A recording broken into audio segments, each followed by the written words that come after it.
नमस्कार दोस्तों। मैं शिवेंद्र सिंह और आज जो किस्सा मैं आपको सुनाने जा रहा हूँ वो इतना अजीब है कि सुनकर आपके रोंगटे खड़े हो जाएंगे। ये कहानी है उत्तर प्रदेश के बरेली जिले के पास एक छोटे से गांव की। तारीख थी 12 अगस्त 2012। रात का समय, जब अचानक गांव में एक ऐसी घटना हुई जिसने सबको हिला दिया। दोस्तों, ये घटना एक 19 साल की लड़की सुनीता से जुड़ी है, जिसकी तबीयत कई दिनों से खराब चल रही थी। गांव वाले कहते हैं उसका पेट अजीब तरीके से फूला हुआ था और रात में कई बार उसकी चीखें सुनाई देती थी। लेकिन परिवार वालों को लगता था कि वो मां बनने वाली है, इसलिए सब चुप थे।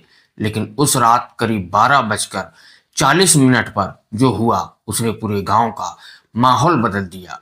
दोस्तों, सुनीता ने एक इंसानी बच्चे की जगह जमीन पर एक अजीब जीव को जन्म दिया और वो जीव और कोई नहीं बल्कि एक सांप का बच्चा था। अब सोचिए, अगर आपके सामने ऐसा नजारा आ जाए तो आपका पहला रिएक्शन क्या होगा? डर, हैरानी या भाग जाना? वही हुआ।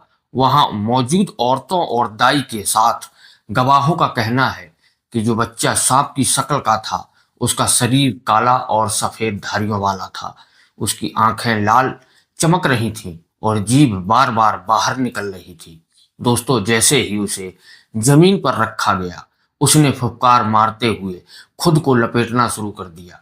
अब आप ही बताइए, इंसानी शरीर से अगर ऐसा जीव बाहर आए तो क्या आप इसे सामान्य मानेंगे?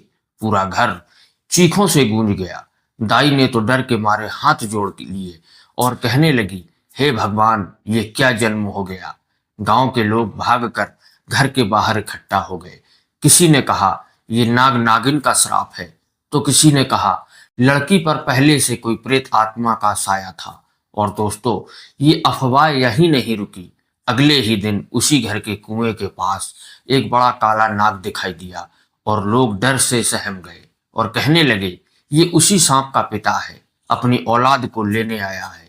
अब सोचिए, एक तरफ गांव वालों की आंखों के सामने एक अजीब चीज जमीन पर तड़प रहा था और अगले ही दिन कुएं पर नाग भी दिखा, तो उनका यकीन और भी पक्का हो गया कि ये कोई सामान्य घटना नहीं है।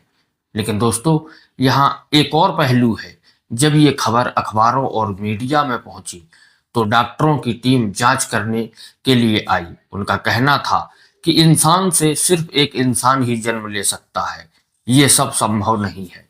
शायद लड़की को कोई मेडिकल प्रॉब्लम थी। डॉक्टरों ने शक जताया कि ये एक ट्यूमर का केस हो सकता है, जिसमें पेट के अंदर ट्यूमर का आकार इतना अजीब बन जाता है कि वो किसी जानवर जैसा दिखाई देने लगता है।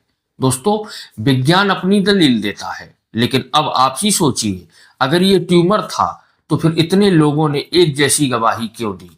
गांव की औरतें अब भी कहती हैं कि उन्होंने अपनी आंखों से सांप का बच्चा देखा था, उसकी हरकतें देखी थी, उसकी फुफकार सुनी थी। तो क्या ये सब झूठ बोल रहे हैं? और अगर यह सब सच है तो फिर डॉक्टरों की रिपोर्ट गलत थी क्या? दोस्तों, यही है इस कहानी का सबसे डरावना पहलू। सच और अफवाह के बीच की एक महीन रेखा जिसे कोई पार नहीं कर पाया। कहते हैं उस घटना के बाद सुनीता का परिवार गांव छोड़कर कहीं और चला गया। उनका घर आज भी बंद पड़ा है, दरवाजों पर जंग लगे हुए ताले लटके हुए हैं और रात ढलते ही वहां कोई भी झांकने नहीं जाता। गांव वाले दावा करते हैं कि जब हवा चलती है तो उस घर और कुएं के पास से सांप की फुफकार सुनाई देती है। अब आप ही बताइए दोस्तों, क्या ये सिर्फ डर और वहम है या सचमुच कोई नागवंश और उसके परिवार से कोई जुड़ा हुआ रहस्य? विज्ञान साफ कहता है कि इंसान से सिर्फ इंसान ही जन्म ले सकता है, लेकिन गांव वाले आज भी कसमें खाते हैं कि उन्होंने अपनी आंखों से जो देखा था वो वह कभी भी नहीं भूल सकते। और दोस्तों, जब इतने गवाह एक साथ एक जैसी बात कहें तो अफवाह और सच में फर्क करना आसान नहीं होता। तो अब आप ही सोचिए, इस कहानी का असली सच क्या है, विज्ञान या श्राप? दोस्तों, जो कहानी आपने सुनी है वो उतनी ही अजीब है जितनी डरावनी। इसमें कितना सच छिपा है और कितना अफवाह, इसका जवाब किसी के पास नहीं है। हम इसे जस का तस आपके सामने रख रहे हैं और फैसला आपका है कि आप इसे हकीकत माने या सिर्फ एक रहस्य। मिलते हैं अगले वीडियो में, तब तक के लिए जय हिंद, जय भारत।